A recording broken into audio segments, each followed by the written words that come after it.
Champion of the World, Chapter 3. Cars and Kites and Fire Balloons.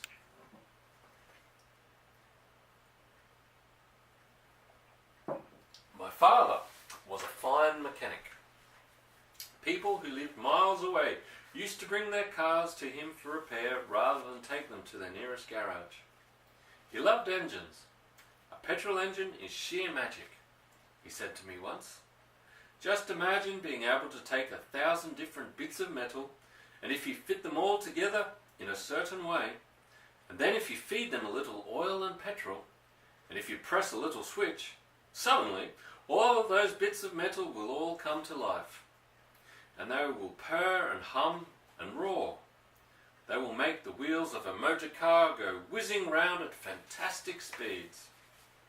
It was inevitable that I, too, should fall in love with engines and cars. Don't forget that even before I could walk, the workshop had been my playroom. For where else could my father have put me so that he could keep an eye on me all day long? My toys were the greasy cogs and springs and pistons that lay around all over the place. And these, I can promise you, were far more fun to play with than most of the plastic stuff children are giving these days. So almost from birth, I began training to be a mechanic. But now that I was 5 years old, there was the problem of school to think about. It was the law that parents must send their children to school at the age of 5. And my father knew about this. We were in the workshop, I remember, on my 5th birthday, when the talk about school started.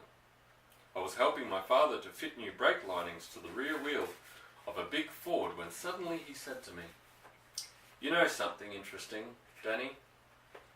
You must be easily the best 5-year-old mechanic in the world." This was the greatest compliment he had ever paid me. I was enormously pleased. "You like this work, don't you?" he said. "All this messing about with engines." "I absolutely love it," I said. He turned and faced me and laid a hand gently on my shoulder. "I want to teach you to be a great mechanic," he said. "And when you grow up, I hope you will become a famous designing engineer. A man who designs new and better engines for cars and aeroplanes. For that," he added, "you will need a really good education. But I don't want to send you to school quite yet.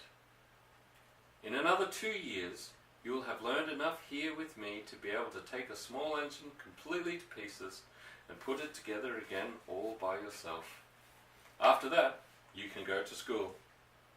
You probably think my father was crazy trying to teach a young child to be an expert mechanic. But as a matter of fact, he wasn't crazy at all.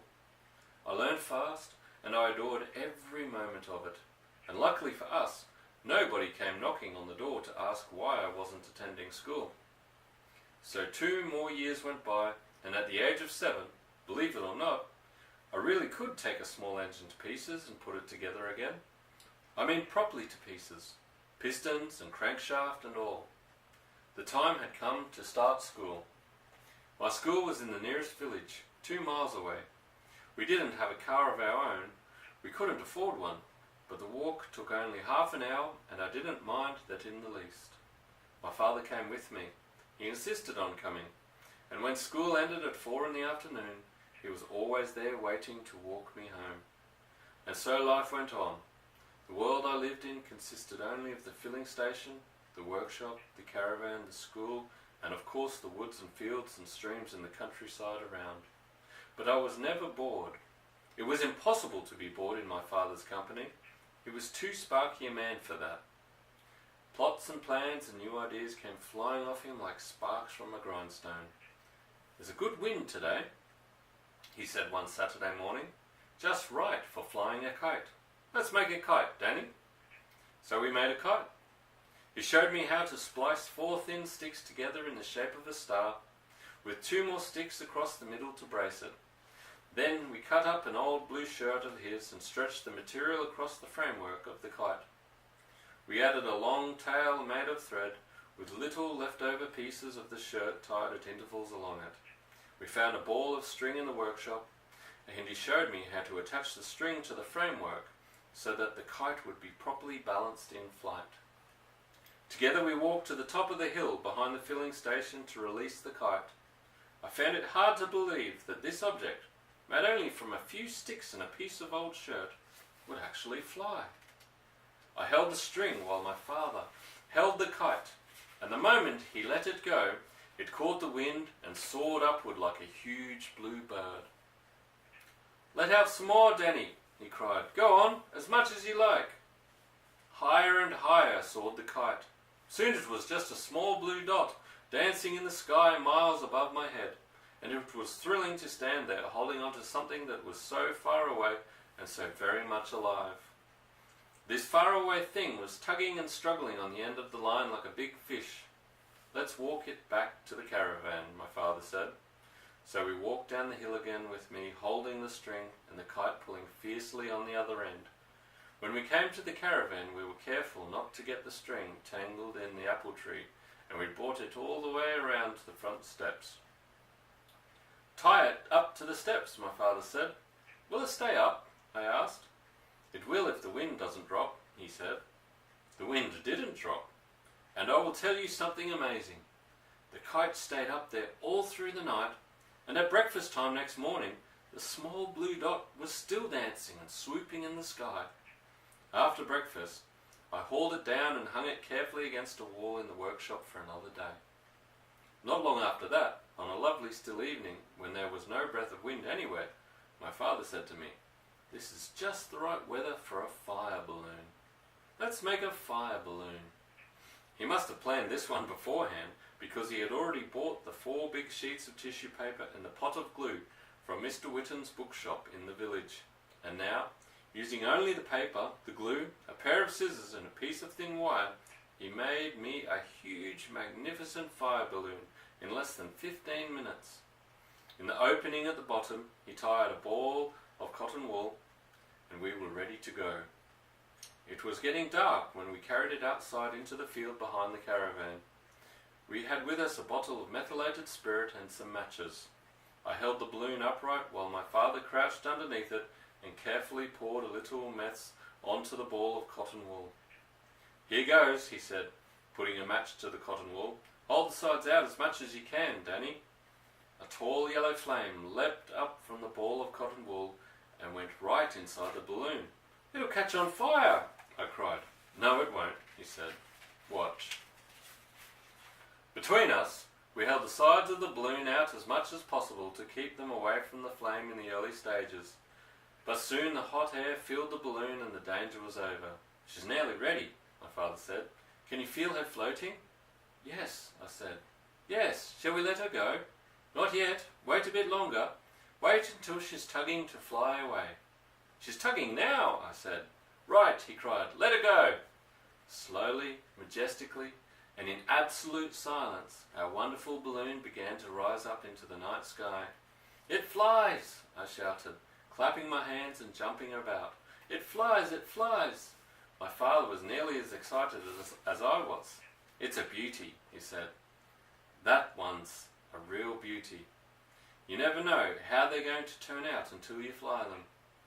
Each one is different." Up and up it went, rising very fast now in the cool night air. It was like a magic fireball in the sky.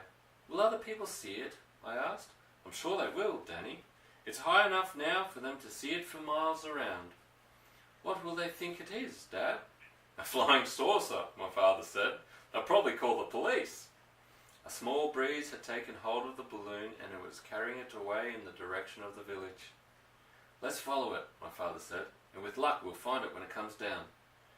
We ran to the road. We ran along the road. We kept running. "She's coming down," my father shouted. "The flame's nearly gone out." We lost sight of it when the flame went out, but we guessed roughly which field it would be landing in. We climbed over a gate and ran towards the place. For half an hour we searched the field in the darkness, but we couldn't find the balloon. The next morning, I went back alone to search again. I searched 4 big fields before I found it. It was lying in the corner of a field that was full of black and white cows. The cows were all standing around it and staring at it with their huge wet eyes, but they hadn't harmed it one bit. So I carried it home and hung it up alongside the kite, against a wall in the workshop for another day. You can fly the kite all by yourself any time you like, my father said, but you must never fly the fire balloon unless I'm with you. It's extremely dangerous. All right, I said. Promise me you'll never try to fly it alone, Danny. I promise, I said. Then there was the tree house which we built high up in the top of the big oak tree at the bottom of our field. And the bow and arrow, the bow of a 4-foot-long ash sapling, and the arrows flighted with the tail feathers of partridge and pheasant, and stilts that made me 10 feet tall, and a boomerang that came back and fell at my feet nearly every time I threw it. And for my last birthday, there had been something that was more fun, perhaps, than all the rest. For 2 days before my birthday, I'd been forbidden to enter the workshop, because my father was in there working on a secret. And on the birthday morning, out came an amazing machine made from 4 bicycle wheels and several large soap boxes. But this was no ordinary whizzer. It had a brake pedal, a steering wheel, a comfortable seat, and a strong bumper to take the shock of a crash. I called it Sopo, and just about every day I would take it up to the top of the hill in the field behind the filling station and come shooting down again at incredible speeds, riding it like a bronco over the bumps. So you can see that being 8 years old and living with my father was a lot of fun. But I was impatient to be 9. I reckoned that being 9 would be even more fun than being 8. As it turned out, I was not altogether right about this.